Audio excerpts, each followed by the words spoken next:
గుంతకల్ పట్టణ పరిసర ప్రాంత ప్రజలకు ముఖ్యంగా ముస్లిం సోదరులకు బక్రీద్ శుభాకాంక్షలు. బక్రీద్ పండుగ సందర్భంగా ఒక అద్భుతమైనటువంటి కార్యక్రమాన్ని రెడ్ డ్రాప్ బ్లడ్ ఆర్గనైజేషన్ వారు అరేంజ్ చేసి ఉన్నారు. ఆ కార్యక్రమం ముఖ్య ఉద్దేశం ఏమనగా బక్రీద్ పండుగ రోజు అనగా సోమవారం 17వ తేదీన గుంతకల్ పట్టణంలో పెద్ద ఎత్తున రెడ్ డ్రాప్ బ్లడ్ ఆర్గనైజేషన్ వారి ఆధ్వర్యంలో రక్తదాన శిబిరాన్ని ఏర్పాటు చేయడం జరిగింది. బక్రీద్ అంటేనే త్యాగాలకు నిరతి. త్యాగాలకు నిరతి అనగా బక్రీద్ రోజు హజరత్ ఇబ్రాహీం సల్లల్లాహు అలైహి వసల్లం వారు మరియు హజరత్ ఇస్మాయిల్ జబీఉల్లాహ్ వారి యొక్క జ్ఞాపకార్థం ప్రపంచవ్యాప్తంగా ముస్లిం సోదరులందరూ బక్రీద్ పండుగను జరుపుకుంటారు.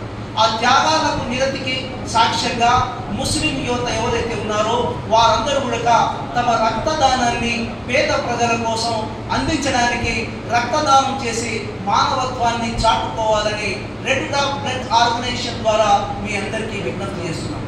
ఈ కార్యక్రమం గుంతకల్ పట్టణంలో 3 చోట్ల అనగా భాగ్యనగర్ ఈద్గానందు మరియు తిమ్మన్చర్ల ఈద్గానందు మరియు పాత గుంతకల్లోని మస్తాన్ వలీ బాబా దర్గా ఆవరణంలో ఈ కార్యక్రమం ఏర్పాటు చేయడం జరిగింది. ఉదయం నుండి సాయంత్రం వరకు జరుగుతున్నటువంటి ఈ కార్యక్రమంలో ముస్లింల యువకులతో పాటు ప్రతి ఒక్కరు కూడా రక్తదానం చేయడానికి అద్భుతమైనటువంటి అవకాశం ఉందని మీ అందరికీ విజ్ఞప్తి చేస్తున్నాం.